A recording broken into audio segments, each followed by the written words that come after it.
uh, number one, why I wanted to interrupt you in a way.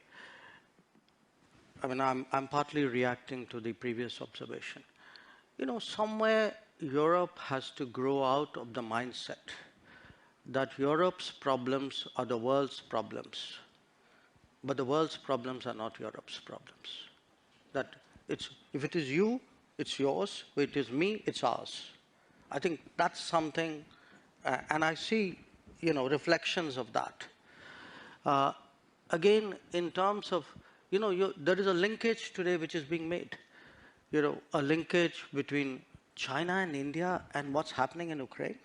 So come on, guys. I mean, China and India happened way before anything happened in Ukraine.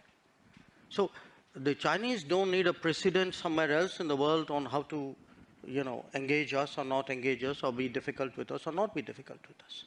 So as I said, I mean, I just see this as frankly a not very clever argument, a very self-serving one.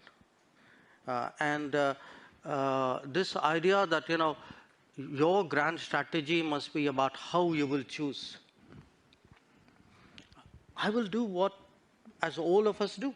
I will weigh the situation, everybody, after all, how do countries eventually make decisions? Mr. Shankar, there will always be two axes at this point. I think it's an understood, accepted fact that you have the West, US-led, you have China as the next potential axis. Where does India fit into this? But are you planning to not pick a side? No, I'm sorry. That is exactly where I disagree with you. This is the construct you are trying to impose on me, and I don't accept it. I mean, I don't think it's necessary for me to join this axis or not, and if I'm not joining this, I must be with the other one. I don't accept that. I mean, I think I'm 1/5 of the world's population. I am, today, the 5th or 6th largest economy in the world. I mean, forget the history, civilization bit, everybody knows that. But I think I'm entitled to have my own side. I'm entitled to weigh my own interests, make my own choices. And my choices will not be cynical and transactional, but they will be a balance of my values and my interests.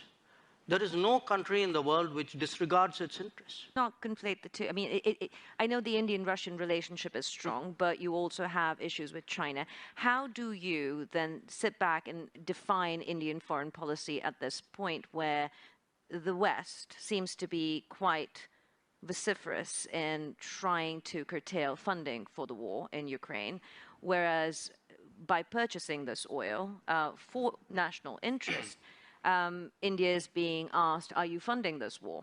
So, look, I mean, I don't want to sound argumentative, but then tell me if buying Russian gas is not funding the war?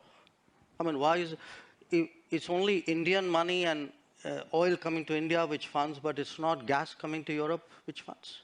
I mean, look, somewhere, I mean, let's be a little even-handed out here. And even this, look, the whole narrative that it's gone up 9 times.